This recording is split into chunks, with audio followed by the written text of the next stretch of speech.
All right. Good afternoon, good evening, and good morning to colleagues, and welcome again to the regional briefing on the World Economic Situation and Prospects 2022. So my name is Van, and I will be the moderator of the briefing today. As you know, this report is the UN's annual flagship publication on the state of the global economy, but through the lens of the 2030 Agenda for Sustainable Development. It is a joint production by the UN Department of Economic and Social Affairs, UNDESA, in partnership with the United Nations Conference on Trade and Development, UNCTAD, and the 5 regional commissions, including UN ESCAP and the World Tourism Organization. The report 2022 looks at the growth outlook and the various risks that are looming large over the recovery of the global economy. And the briefing today is going to provide you with a regional window into that outlook and the related policy challenges to a robust recovery from the pandemic and the achievement of the 17 SDGs. For today, we will have a joint presentation by Shubhajit Banerjee, Wan Pongpanich, and Zheng Qian. If you have any questions, please put them in the chat for the Q&A after this presentation. So without further ado, let me now hand over to the presenters to get us started.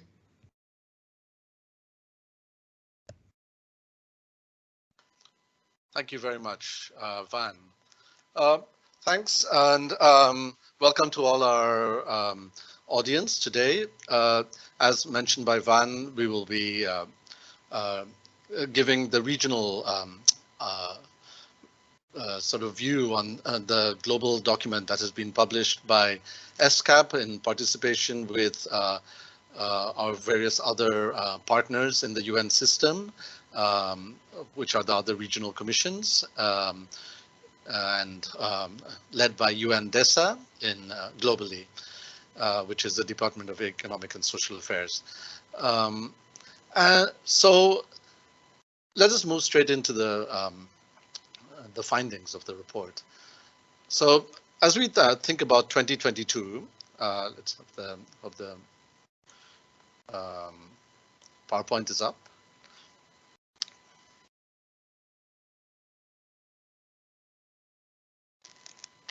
Yes.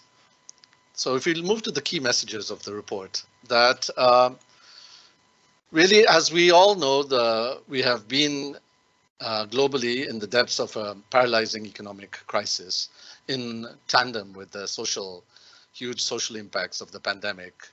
We could say now that we are seeing the signs of emerging from the depths of this economic crisis. This can be seen on the economic side very directly in terms of the growth performance, which has recovered in the past year in 2021. But what we would like to point out is one takes a global view of the countries, we can see that this recovery is highly uneven across countries. And this unevenness in recovery can be put down to particularly large differences in the vaccine access, because as we know, the economic recovery cannot begin without the proper social basis, with the pandemic being primarily a social, in the first instance, a health and social crisis. What we also see that this recovery has been determined by the degree of policy space in countries, with countries with greater policy space having a greater ability to respond to the effects of the crisis and thus recover. The other impacts, other reasons why even if we take a global view, the fact that the recovery is ongoing in 2021 and 2022 to some extent, this recovery remains fragile. That's what we would like to point out. And that's due to a number of new crises which have emerged during 2021 and 2022, which will continue to affect the prospects for growth. So some of these challenges are a continued sluggish job recovery, lingering supply side constraints, and rising inflationary pressures. On top of all of this, of course, as we have to consider from the health side, the ongoing pandemic through the new variants is something which will have an impact at the most basic level on all countries as they attempt to engage in the recovery processes. And so the lack of clarity with respect to how the variants will affect countries going forward still remains a pressing concern. And from our point of view, from the UN's point of view, what we would like to point out is that the pandemic has been of great concern on the economic and socio-economic sides because it has very significantly affected our hard-won achievements over the past few years on towards the 2030 agenda for sustainable development. We have seen a number of our gains being reversed as the number of people living in extreme poverty has increased sharply, gender gaps have widened in labor markets, and income and wealth inequalities, both within and between countries, have exacerbated in the past 2 years during the pandemic. Now, as we go forward, governments are facing difficult policy choices, given the ongoing pandemic and the new challenges that countries are facing. And so what is needed, we believe, for countries is to engage in targeted and coordinated monetary, fiscal, and labor market policies. And for this, what will be required is regional and global cooperation. So what we are calling for is strengthened and reinvigorated multilateralism to ensure a number of goals. Firstly, this would be equal and universal access to vaccines, because without one country recovering, other countries can't recover. So without the developing world recovering, there is no chance for the developed world to continue to truly have recovered from the pandemic. Then furthermore, multilateralism is required to address debt challenges, which have been increasing across the region and globally, and also facilitate transition towards low carbon economies, which is an ongoing process dealing with pandemic. So next slide.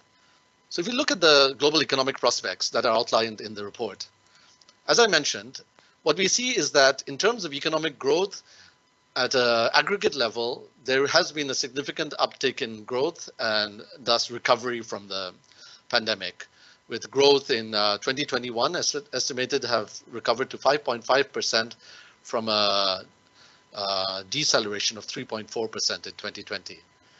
This growth rate in 2021 was the highest growth of nearly 4 decades. Some of the drivers of this growth were robust consumer spending in countries and some increase in investment, which is reflected in the fact that global trade in goods has actually surpassed the pre-pandemic level.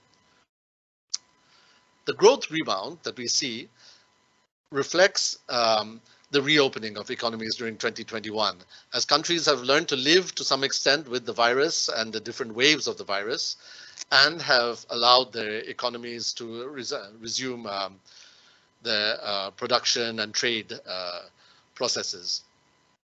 However, we have to accept that this very high number in 2021 is largely a sort of statistical result of the low base of 2020. So one should not be too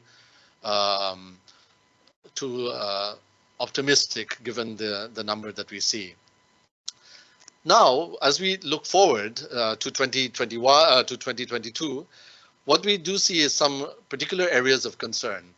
We see that once again, global economic recovery is slowing. This, of course, in the first instance being due to the new wave of COVID infections through the Omicron variant. But as well as that, there are other challenges. There have been persistent labor market challenges, which have affected the developed and developing worlds in different ways. Lingering supply side constraints, which have affected the ability of production to respond to growing demand, and also rising inflationary pressures, which have a number of serious macroeconomic effects. So what our number shows for 2022 is that there's expected to be a decline in growth to 4%, given all of these challenges, and to a further decline to 3.5% in 2023. And then if we consider at the deeper level, when we move beyond growth, as we need to do, to move beyond pure growth numbers, to really consider the impact on livelihoods, on people on the ground, what we do see is that there's a great deal of concern about the social impacts of the pandemic.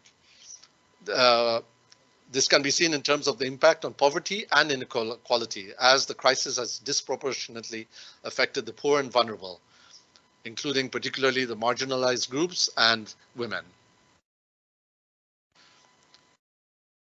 And this is when we consider the impact on poverty and inequality within countries, within the disadvantaged groups as compared to other groups within countries. However, we also have to consider the fact that there's growing inequality between countries globally. And this has been due in a great part to the ability of some countries to engage in stimulus policies, whereas others have faced more constrained fiscal and monetary policy space in addressing the crisis. Next slide. Thus, as we look towards the issue of economic recovery, what we see of great concern is the fact that economic recovery is both incomplete and unequal across countries. When we try to compare between the pre-pandemic projections of growth and what the pandemic has actually resulted in. According to the forecast by UNDESA, by 2023, half of the world's economies will indeed exceed pre-pandemic levels of output by at least 7%. However, if we look within the developing world, there's a great deal more reason to be circumspect. 1 in 5 developing countries, 20% of countries, will see GDP remaining below its 2019 levels.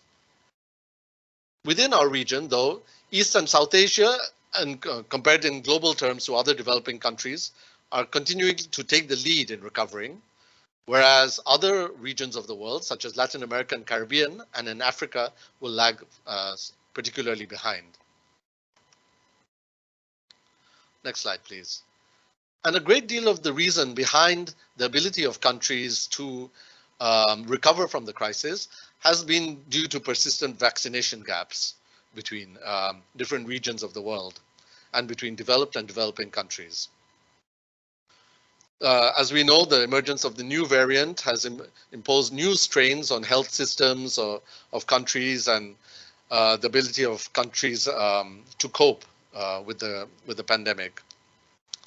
And while there was some positive news over the past year, when countries began to reopen and health systems were starting to be able to recover, once again, we see public health systems under stress and governments reimposing restrictive measures on production and on immigration and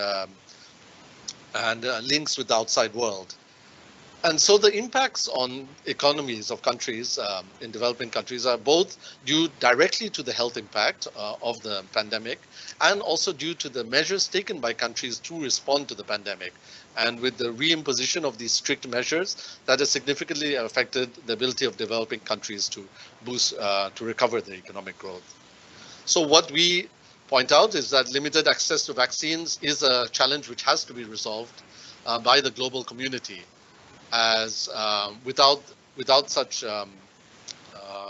access being made available, the developing world will not ever be able to, or at least in the short term, be able to recover to the levels necessary to boost their growth to the levels required, and will not allow the developed world to fully escape the pandemic either. Next slide, please.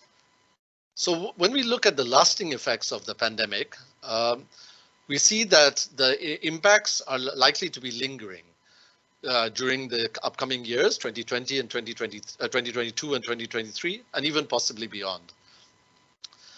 We see that the pace of job creation, which has been seen recently, is not enough to offset earlier employment losses. Although, of course, as we mentioned, the picture varies across regions. Women are particularly vulnerable to this uneven recovery in jobs, as they typically earn less, hold less secure jobs, face disproportionate burdens of unpaid care work, and have fewer safeguards. And currently, as countries are attempting to recover, many women face serious barriers in re-entering the labor force. If we look at the impacts of these labor market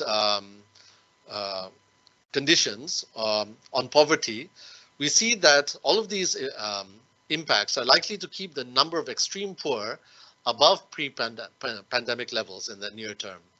According to UN estimates, there are 889 million people living with less than $1.9 per day in 2021, which is 77 million more people than compared with 2019. Next slide, please. If we look at the measures that countries have taken to respond to the crisis, we see that monetary policy has been one of the key tools that countries have used globally. Central banks quickly expanded on conventional monetary support in the early 2020, and they engaged in large-scale asset purchase programs. However, there's been a significant gap in developed and developing countries to be able to respond to the crisis.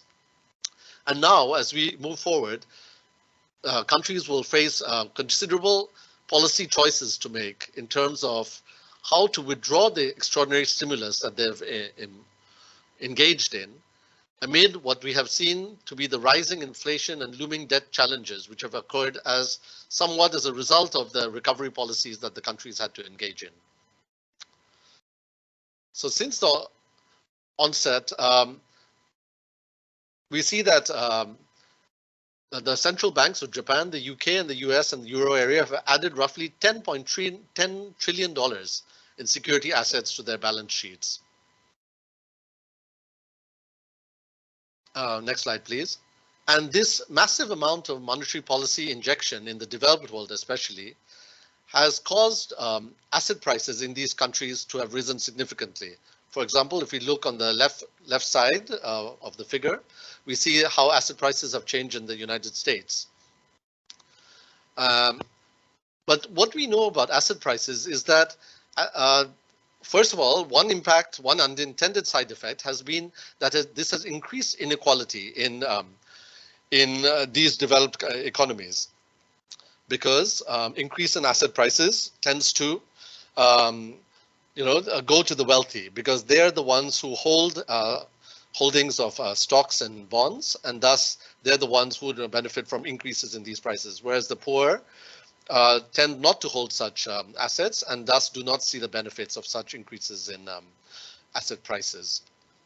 Furthermore, as we know that these liquidity injections have had spillovers within our region as well, with asset prices in Asia also going up as money globally and in the developed world looks for higher returns. And so, again, we see this inequality impact within our region as well, that as asset prices increase, it is the wealthy within our region who benefit rather than the poor. But now, as we also know, what's another unintended side effect of these huge liquidity injections have been rising inflationary pressures as more money has circulated within the systems. This has caused prices to go up. And the impact has been that now developed country central banks are rapidly considering reversing their monetary policy stances and unwinding their asset purchase programs, and indeed considering raising their interest rates. And what this means, as I mentioned before, is that there will be now significant spillover effects to the region as countries have to deal with the impacts of such measures undertaken in the developed world to deal with their own inflationary problems. Let me turn over to some of the particular trends and challenges that we see in East and South Asia, and I turn over to my colleague Juan Pongpanich. Thanks.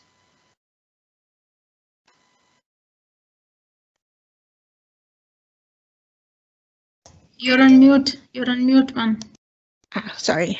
So I'll be zooming into the East and South Asian countries now.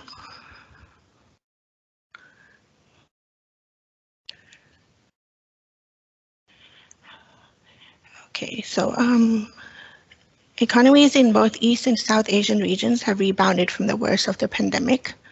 For East Asia, the headline GDP growth is estimated at 6.7% in 2021 and is predicted at 4.9% in 2022. The economic rebound in 2021 was supported by strong policy stimulus and swift recovery of external demand. However, growth is projected to moderate as a slow recovery of labor markets weigh on consumption and exports growth slows. In South Asia, the recovery continues to gain momentum and amid contained COVID-19 infections. Also, robust remittance inflows and broadly supportive policy stance have supported recovery. After an estimated expansion of 7.4% in 2021, regional GDP is projected to expand at a more moderate pace of 5.9% in 2022. The recovery, however, is still fragile and uneven. A sustained recovery in economic activity and employment moving forward may prove challenging as monetary and fiscal policy space becomes more constrained. In the forecast period, East and South Asian countries are facing rising downside risks. New waves of infections and the emergence of new variants of the COVID-19 virus threaten the recovery, such as the Omicron that we are experiencing right now. Those countries with low vaccination rates are extremely vulnerable, including low-income countries and small island developing states in both the regions. The lingering pandemic entails other risks as well, including prolonged supply chain disruptions and rising inflation. A faster than anticipated tightening of global financial conditions to tackle inflation could also raise concerns on financial stability, including capital outflows, credit, and risk of debt distress. A few countries in the two regions, as shown in the figure, have observed a surge in public debt in the past few years. In East Asia, in particular, a possible sharper than expected slowdown in China and the unresolved trade tensions between China and the United States could also constrain economic activities. While navigating the short-term challenges, governments around the world face difficult policy trade-offs as countries aim to move from a rebound in output to a resilient, inclusive, and sustainable recovery. Given the close connection between monetary and fiscal policies, monetary and fiscal authorities need to carefully sequence, calibrate, and coordinate to avoid disorderly adjustments.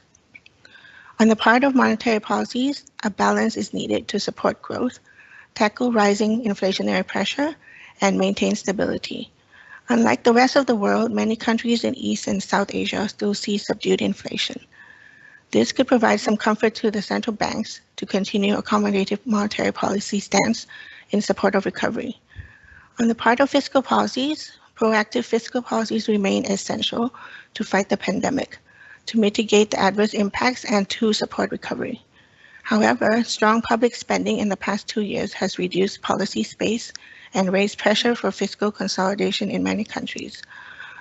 While premature fiscal consolidation should be avoided so as not to derail the recovery efforts, that is still fragile. Shrinking fiscal space calls for targeted spending with higher efficiency and better alignment towards sustainable development. This includes ensuring universal access to healthcare, education, and social protection, and to close the digital divide and strengthen climate and energy actions. Such monetary and fiscal policies need to be complemented by effective labor market policies to speed up job creation, invest in skills development, and expand social safety nets to avoid long-lasting scars. There is a clear need for targeted labor market policies and public employment services to ensure women and the youth can return to the job market, as they may have either lost their jobs or left the labor market entirely during the pandemic. New technologies can be leveraged to enhance effectiveness of social protection programs. At the same time, global community must strengthen and reinvigorate multilateralism to fight the pandemic and to accelerate global economic recovery.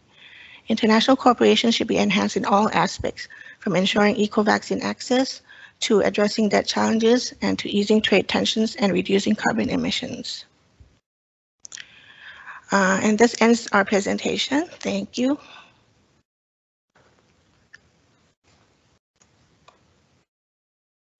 Thank you, Wan. Thank you, Shubhajit. and Zheng Chen as well. Please stay tuned as we wait for questions that come in from the audience. And perhaps, there's a lot of information, there's a lot of insights that have been put on the table from your presentation. So perhaps let's give the audience a few minutes to maybe absorb a lot of the new insights that have been brought to the conversation. So please put your questions to the chat, and we'll channel those to the presenters. Okay. So we have one that's just come in from Imtiaz Makbil. What is going to be the role of cryptocurrency in the future, and will they further destabilize this scenario or help it? I guess this question relates very much to one of the conversation you said in the presentation around using technology and digitalization. So over to you, Shuvajit, Wan, and Zheng Chen.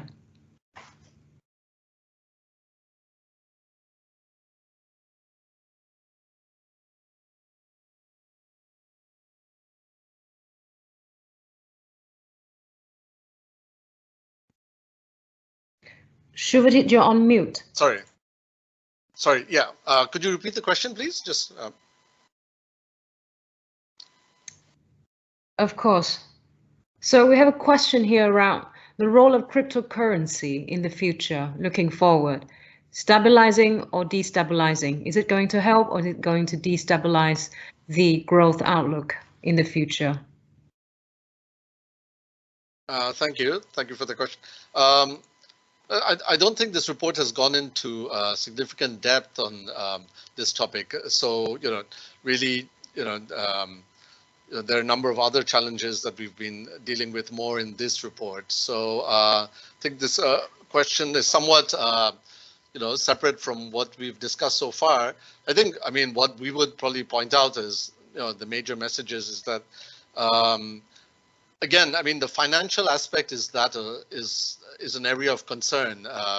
As we've seen with the liquidity, also the liquidity impacts from the developed world to the developing world. The fact that trends which can be seen more primarily in the developed world have considerable spillover effects to the region, and so any kind of aspect which destabilizes global or financial markets or financial markets in the developed world clearly has impacts on us in the developing countries. So what we've pointed out is that in general, the monetary authorities should be very careful about dealing with new and emerging trends that impact our region. So as we point out in the area of liquidity flows, what we suggest is taking precautionary measures by the monetary authorities. So this would be measures such as macroprudential measures in the first instance, and possibly even when required, capital account management measures. So these are capital flow controls. And so I think cryptocurrencies are another aspect that monetary policy authorities are becoming increasingly aware of and concerned about in terms of how to react to them so as not to affect financial stability and yet possibly to take advantage of them. And so what we would advise is that monetary policy authorities need to have the capacity, the human capital and the training to be able to understand these new trends and be able to respond in a proactive way to trends such as these, which are indeed on the horizon and which require a strong government policy view on and response to. Thanks. Yes, certainly. It is something that you mentioned in the presentation about managing digitalization, making it work for the economy. All right, we have a second question that is focused on the Philippines. So the government of the Philippines targets 7 to 9% GDP growth for 2022. But the UN estimate is a little bit less optimistic, only 5.5%. So is there a reason why that the UN is less pessimistic about than the Filipino government, and what are the possible challenges this year with the coming presidential election in the Philippines? A question from Ben De Vera. Over to you. Yeah, so I'll take this question. I think Philippines, like all other countries within the ASEAN region, I mean, they've been recovering moderately, but they've all been disrupted by the Delta wave in the third quarter. But actually, the third quarter results came in better than expected.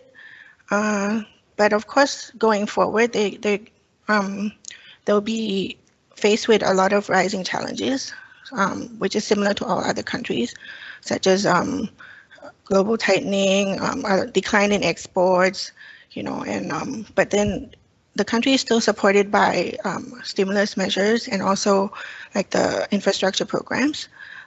So I think it's similar to all other countries, but if we are to discuss the estimates, I think this one is provided by DESA. So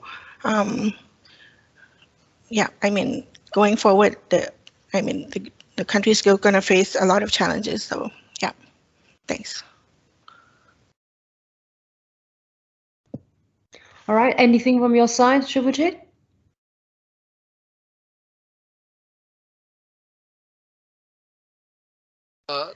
No, I think that's fine. Yes. Good, thank you. Actually, I have a follow-up question as related to that topic of estimates.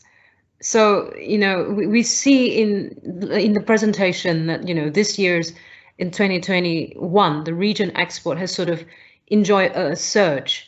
I mean, what is the outlook for 2022? Do we know that what is the forecast, whether the export outlook for 2022 will continue to be strong? I guess that's quite important for our region.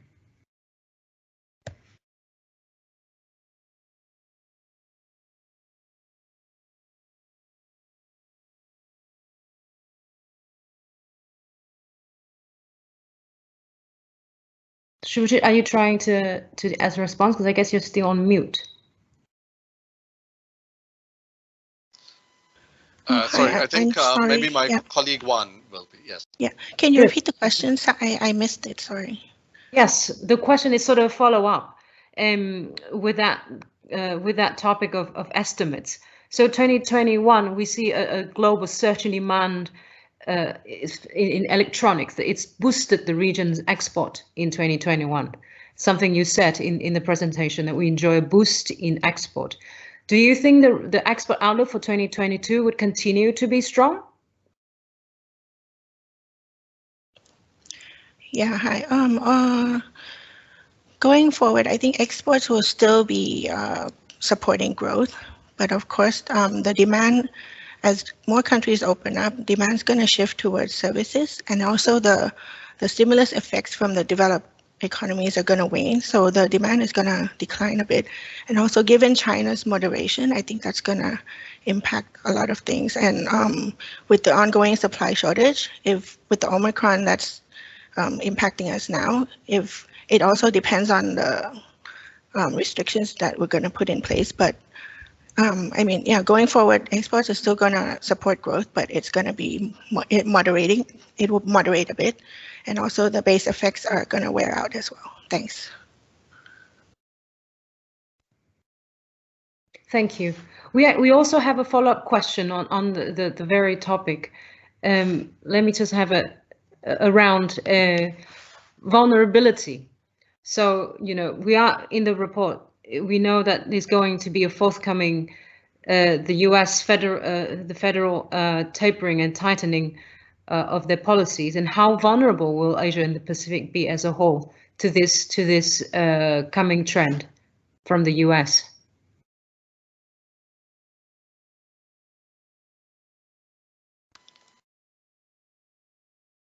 Yes. Hi. Sure.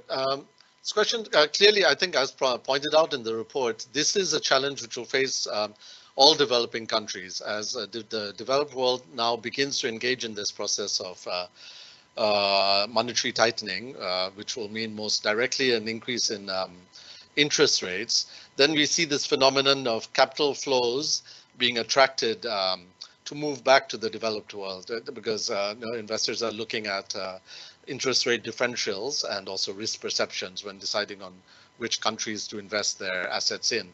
So just as when the developed world had low interest rates at the beginning of the pandemic, or at the beginning of other crises, the flows have tended to move to the developing world, causing asset price increases.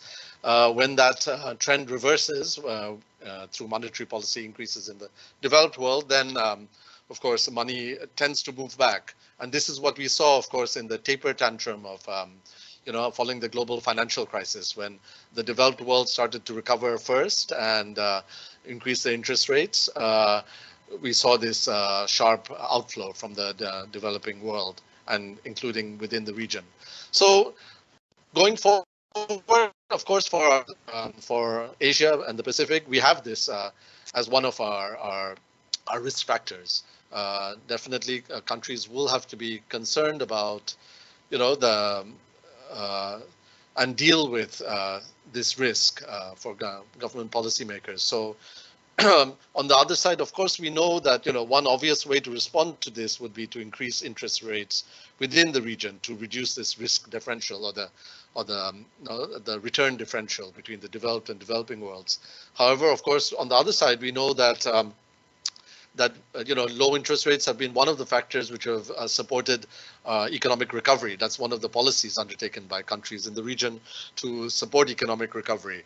So that's where the difficult balancing act comes in, of how to use monetary policy in a way which balances these different risks, the risk of capital outflows, but on the other side, the ability for interest rates to support the economic recovery. Because as we can see within our region, that interest rates are not, inflation in this region is not as much of a concern as in the developed world. So interest rates do not really need to increase at the moment for many countries for that reason. It is more the challenge of dealing with these capital outflows. So that is a difficult balancing act, clearly, that monetary policymakers will face now moving forward. But on the other side, we'd say that when we're thinking of recovery policies, again, our situation is somewhat different to other countries globally and even in the developed world to some extent, because our scope for fiscal policy is greater than many countries. Though, as we point out in this report, and the debt distress is clearly a concern for some economies in our region, and debt levels have gone up for many countries. Yet, on average, debt levels remain quite decent for countries in general in our region. And so that leaves space for fiscal policy to continue to work. And so if there is a balance between monetary policy and fiscal policy in terms of supporting recovery within our region, one possible approach for government policymakers can be to rely more on the fiscal tool, given that monetary policy may be more constrained, given the global interest rate outlook. Thanks. Thank you. Any comments from your side, Juan? No, I think Shuvajit has covered it mostly, but maybe just to add a little that for the region as a whole, I think emerging markets have taken steps to limit their external vulnerabilities since the taper tantrum in 2013.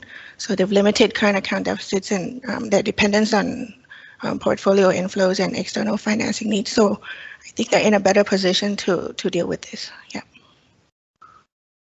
Thank you. We have two questions. So one is around the widening rich and poor gap, and something that seems to have been impacted by the emergence of cryptocurrencies, which seems to be helping the rich.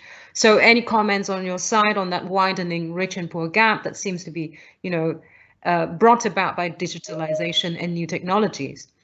That's one of the follow-up questions we have. And the other is about the scarring effect of the repeated lockdowns, of the strict measures in the Philippines, and where should we head into? Where should we prioritize to minimize this scarring effect moving forward? So maybe two questions that are slightly related on the consequences of the pandemic. So over to Juan and Shubhajit, and also we have Jane. Please do jump in. Maybe on this, the impact of cryptocurrency on the inequality trend, I can like share some of the views. I think like over the past decade or so, after the 2008 global financial crisis, the inequality trends not only in the developed world but also in developing world, and also the widening gaps between the rich people and the poor, especially in the wealth side, is a big concern, like over all over the world. And the international community has done like taking a lot of efforts in like try to contain and reverse this trend. That's including the better tracking of the wealth of the rich that was hidden from taxes and from like a public awareness in like tax haven places or in certain financial systems like through different arrangements. So there has been like a significant effort by the global community in trying to like promote greater transparency, like over the financial transparency over who like where are the financial assets and who owns the financial assets, and are they being taxed fairly or not, and being contributed to the overall development and the inclusive and sustainable development of the world. So cryptocurrency did came in as a different, a new phenomenon or new issue that needs to be taken into account in this, given its character, like the nature of being anonymous and sometimes like very difficult to track in this sense. So like we do see an increasing like use of like asset allocation to cryptocurrency like in the past several years. However, given the significant volatility in cryptocurrency prices, it's still not like yet a dominant effect in this, but it's certainly a thing that the international community needs to keep an eye on. So there has been like some initiatives, including by the UN system, to try to strengthen global collaboration and information sharing, and also regulation regarding cryptocurrency. But currently, like most of the actions have been taken by national governments, because the emergence of cryptocurrency is also a threat to the current monetary and financial systems. So we do see that different countries, including countries of this region, have put on like tougher restrictions on the trade and the use of cryptocurrency in their territories. And also there is an enhanced effort by national governments to develop their own digital currency to fill in the gap and also avoid like the erosion from the rise of a cryptocurrency to the current monetary and financial regime. So definitely this is a new issue that we need to be, like governments need to be vigilant about. Like we should watch and promote greater global collaboration on try to bring more transparency in terms of the use of cryptocurrency, especially in the wealth side of it, and to try to promote a better intergovernmental collaboration on this front. Thank you.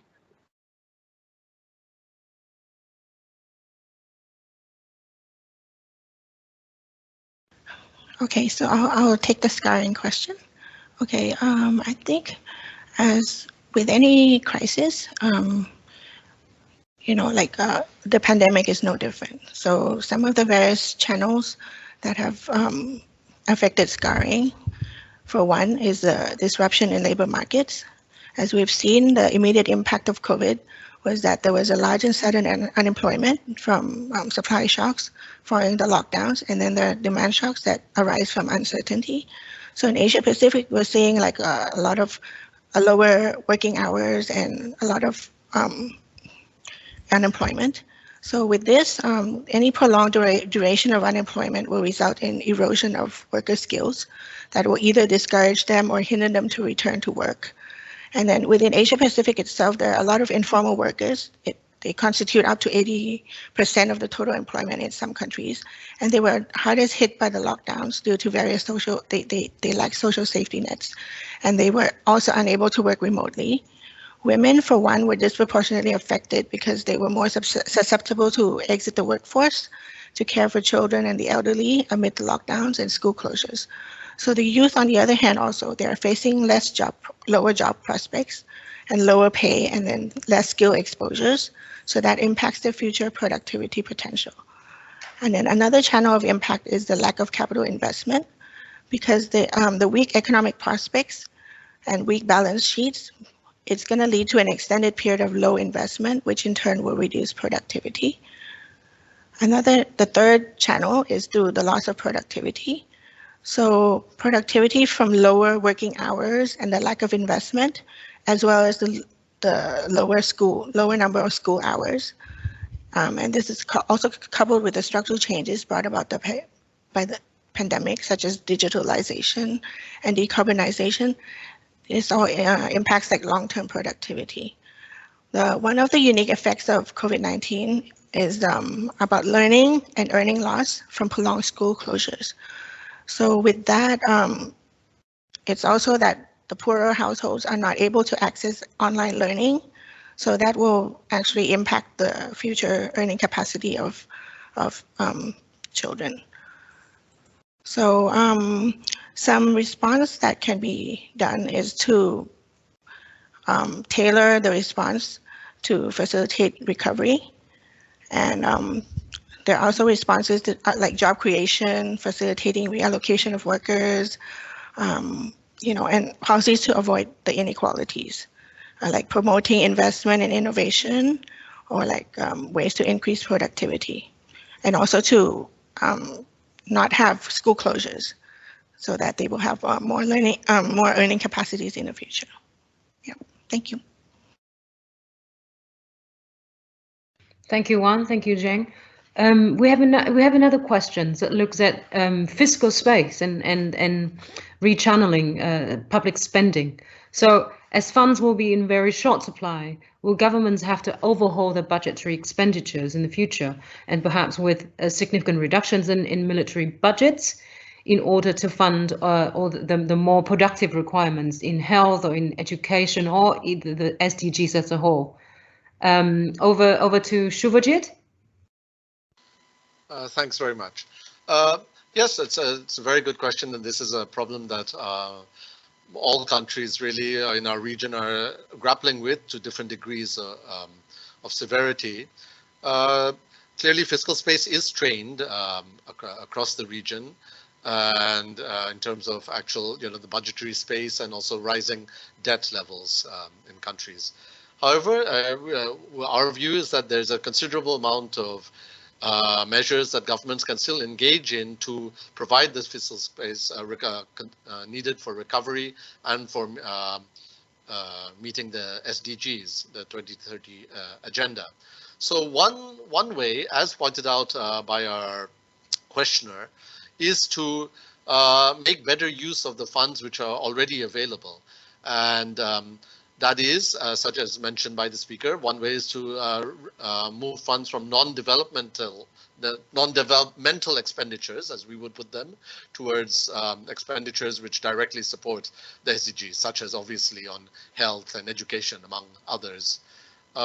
So that is reorienting the budget, and there's a great scope for that among many countries in the region, with considerable amount of money being spent on such non-developmental expenditures. Some other examples of such non-developmental expenditures would be subsidies, such as subsidies for fuel, where again we would argue that a better way to spend that money to support livelihoods and the poor and vulnerable is to remove generalized subsidies on fuel and to have that money instead directed to targeted measures directly supporting the poor and vulnerable, rather than generalized subsidies which tend to not help the poor very directly.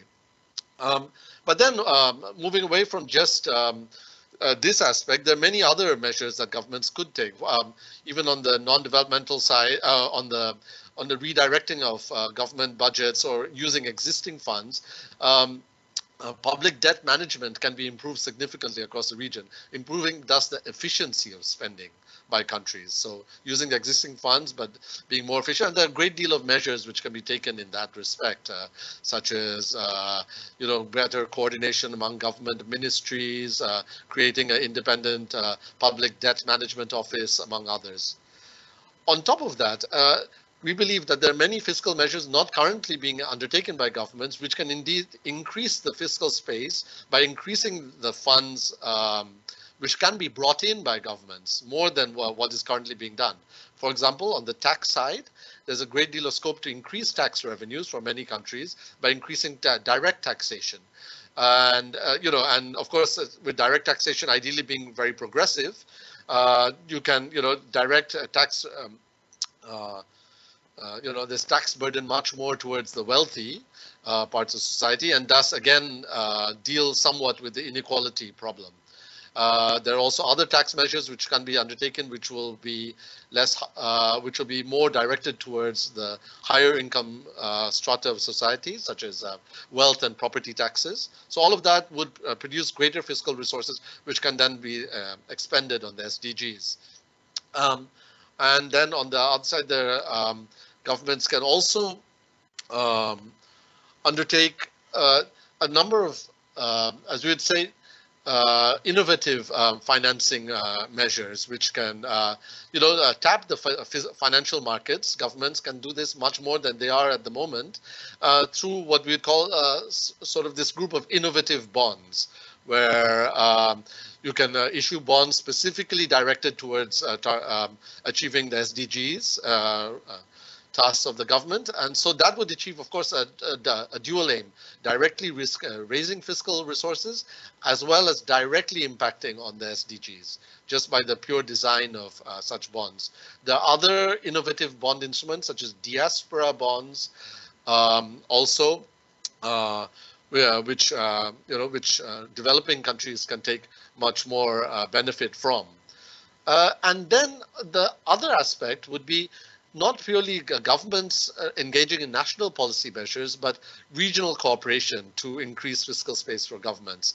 That's where we in the United Nations, globally and at the regional level, believe a great deal of our, the scope of our work is, and the policy recommendations we give. And some of the areas that we would point out in terms of regional cooperation is the area of reducing debt burdens for governments. As we know, the global community has engaged in some measures to try and deal with the debt problem through global cooperation, such as by the G20 and the OECD. But those measures have tended to be not very permanent and very deep measures to deal with the debt problem. They mainly deal with so delaying debt payments by countries, or directing such measures only towards the lowest income countries in the region, globally. So what we think is required is discussions among regional governments supported by organizations such as the UN and other global bodies and global and regional international organizations to press for a deeper look at how to remove unattainable, unsustainable debt burdens for certain governments in our region. And so that's one scope for government regional cooperation. Another one would be in terms of dealing with illegal and legal but harmful tax practices. Again, as we know, within our region and other regions globally, there's been a great deal of removal of tax receipts by the wealthy, for example, by corporations, through the use of tax havens, and by, which are legal but harmful, and then also completely illegal tax evasion of the tax authorities. But since these are cross-border issues, there's a great deal of regional cooperation required to deal with such challenges. And again, this is where we believe that the region could cooperate more. And the third area would be regional cooperation in terms of climate action. We believe that the financial sector, the finance ministers, or are still not as involved in dealing with climate action as they should be. They should be looking at climate change. Climate action should be a holistic challenge for governments, and which means crucially involving the finance ministries and planning ministries in tackling such challenges. And there are a considerable number of regional and global initiatives now for cooperation between finance ministers in addressing such a challenge. And that's where we believe the region has been less represented at the moment, and where regional financial authorities could play a greater part. So yeah, thanks. I think so. Hopefully these are some of the great gamut of fiscal options still available to regional governments. Thanks. Thanks, Shubhajit. Anything from your side, Zheng? Yeah, I just would like to add one minor point, which is that we should also look at the issue of government efficiency in terms of like disbursement and use of public funding. So we have seen, like over the years, especially for larger countries, that there could be the case that a large proportion of the public fund is actually lost or stuck in the national fiscal system, especially when there are layers of different levels of government. So normally, when a local government wants to take certain public investment or development spending, they will get a allocation of funding from the top, the senior level government, provincial government, and the provincial government will also get their transfers from the central government, so on and so forth. And this process could take long if the administrative aspect is not as efficient as it should be, and because of the annual fiscal cycle, it's often the case that the actual level of government or the department of government responsible for the disbursement for the spending will only receive the fund at the middle of the year or even in the later half of the year. However, they would have to rush for the implementation and spending. Otherwise, the fund could be taken away by the end of the year when the new fiscal cycle comes in. So these kind of inefficiencies does exist in the government, and also because of the challenges and uncertainties that we now face, the project preparation could also be another problem. So when the government suddenly increase the public funding as counter-cyclical measures to stabilize the economy, but this may cause a mismatch between the availability of funds and the preparedness for the usage of this, including especially the project pipelines. Whether you have a pipelines of projects well developed, ready for implementation when the funds comes, I think that will also be very much important. We highlighted the spending efficiency issue in our last year's flagship publication of ESCAP itself, highlighting the spending efficiency issue. I think this is a common issue that has been discussed again and again and over the years by different organizations within the UN system. So I think at this time that this is important. We need to make sure that every penny allocated to the public for the public spending is actually spent efficiently and with effective result on the ground. Thank you. Thank you, Zheng, and also thank you, Shubhajit, and Juan, and all the participants here for your questions. We unfortunately run out of time, but this by no means the end of the conversation. A lot of our discussions here today focus on inclusive policy, making sure that the recovery from the pandemic is inclusive, and so. Please stay tuned, stay with us for the launch of our report that will focus exactly on that, making the building forward fairer and what are the economic policies for an inclusive recovery and inclusive development. So please stay tuned for the findings that will focus on Asia and the Pacific on the 29th of March at the launch of our economic and social survey. So once again, thank you, the presenters. Thank you for your insights. And also thank you to the participants here who have been with us your question and your interest. And I wish you a very good rest of the day and also a very good weekend.